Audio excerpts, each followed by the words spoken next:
Český Brod, une ville tranquille au centre de la Bohême, admirée non seulement pour son histoire et ses monuments, mais aussi pour son présent intéressant. Au cours de l'année s'y déroulent de nombreux événements culturels et sportifs. Cette ville et ses alentours se proposent au repos et au loisir. Les premiers habitants arrivent à Český Brod pendant la période de la colonisation intérieure. C'est au moment de la croissance du commerce qui donne de l'importance aux gués locales situés à un jour de voyage de Prague, de Kouřim et de Kolín.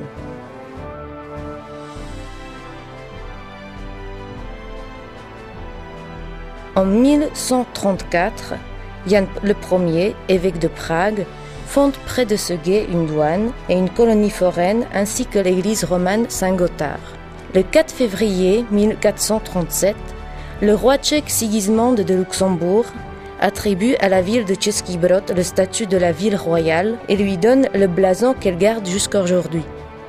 La ville est ensuite entourée de fortifications gothiques dont une part existe encore à nos jours. Venez visiter la place d'Ernest de Pardubice. L'église Saint-Gothard domine la place.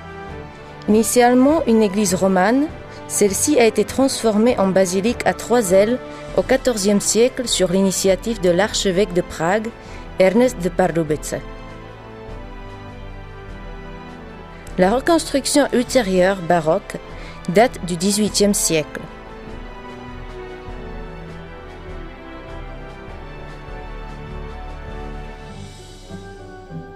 Le pastöforium gothique datant des années 1500 se trouve sur le mur nord du presbytère.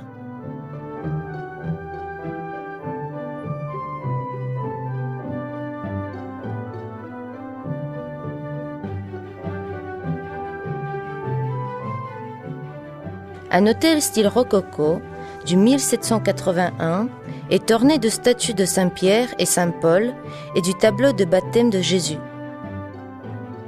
Datant de la deuxième moitié du XVIe siècle. Dans l'aile de l'église sont situées plusieurs tombes du XVIe et du XVIIe siècle.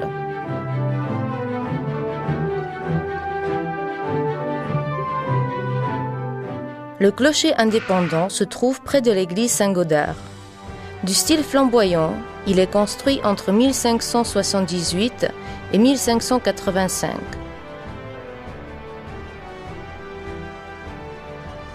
Le clocher de 40 mètres de hauteur est massif. La cloche installée en 1689 pèse 650 kg et porte le nom de la Vierge Marie.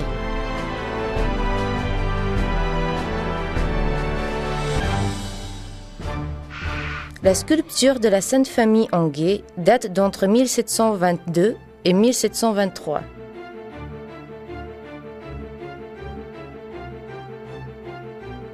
Son auteur, Jan Jiří Šlanzovský, l'avait réalisé grâce aux donations de Terezie Tlepalova. L'ancien hôtel de ville, initialement un bâtiment gothique avec le numéro descriptif 1, construit avant 1402, est l'un des premiers hôtels de ville dans des pays tchèques. L'hôtel de ville a été reconstruit en 1547 en style de Renaissance et puis entre 1741 et 43 en style baroque.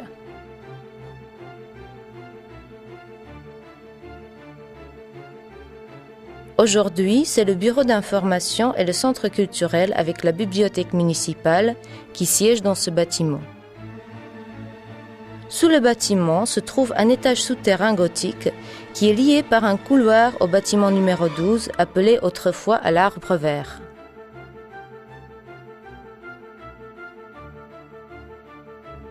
L'ensemble souterrain est à nos jours partiellement accessible au public.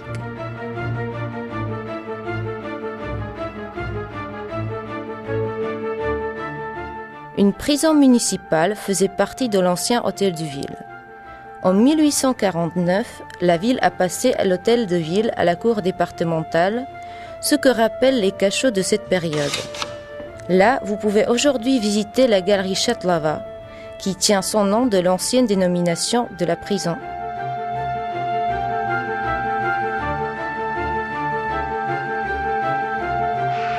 En face de l'ancien hôtel de ville se trouve la porte ouvrant dans la ruelle où se trouvaient des boucheries datant de la deuxième moitié du XVIe siècle. Sur la porte se trouve le symbole de la corporation de bouchers, et à la fin du XIIIe siècle, il y avait 12 boucheries, et dans la deuxième moitié du XVIe siècle, il y en avait déjà 28.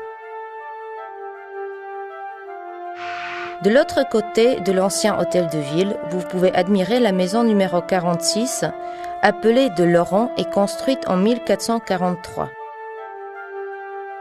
La porte Renaissance avec des colons et reliefs de Saint-Laurent sont remarquables. Dans la partie basse de la place d'Ernest de Pardubice, on retrouve les alentours de la porte de Koujim du style Renaissance, datant de l'époque de règne de Léopold Ier. Cette partie renoue avec la fortification originale de la ville. Celle-ci de style gothique avec 3 bastions et une ouverture du pont-levis.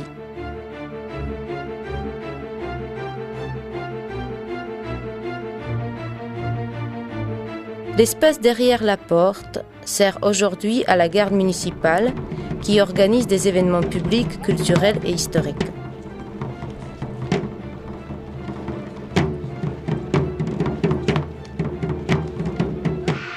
Non loin de la porte de Koujim se tenait l'église de Sainte-Marie de Magdala et l'hôpital pour 12 malades pauvres avec la chapelle Saint-Michael datant de l'année 1359. C'est en 1744 que l'impératrice Marie-Thérèse donne cette église ainsi que l'hôpital aux Capucins. Les Capucins les transforment en abbaye. Après l'abolition de l'abbaye en 1785, l'église est désacralisée et utilisée comme grenier. La seconde place importante de la ville de Český Brod, celle de Jan Hus, se distingue par sa forme arrondie particulière. Ici se trouve l'actuel hôtel de ville néo-Renaissance.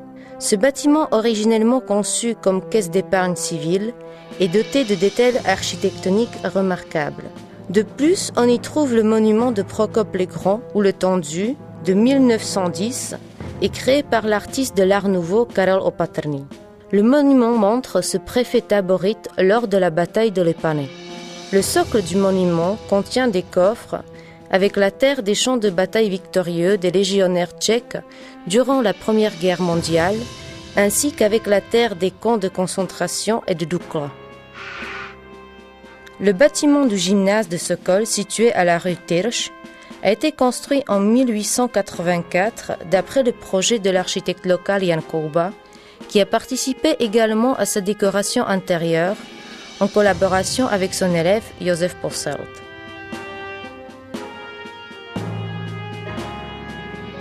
Ce sont surtout le plafond à caissons et le rideau décoré qui méritent votre attention.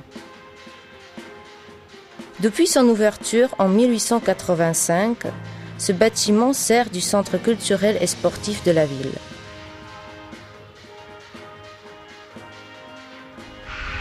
Le bâtiment du musée néo-Renaissance date des années 1927-1930, où il a été construit d'après le projet de l'architecte Antonín Balšánek.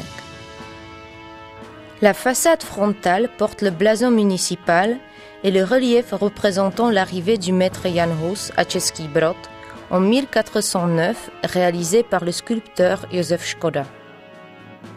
Le musée accueille en dehors des expositions de courte durée également 3 expositions permanentes retraçant l'histoire de la ville.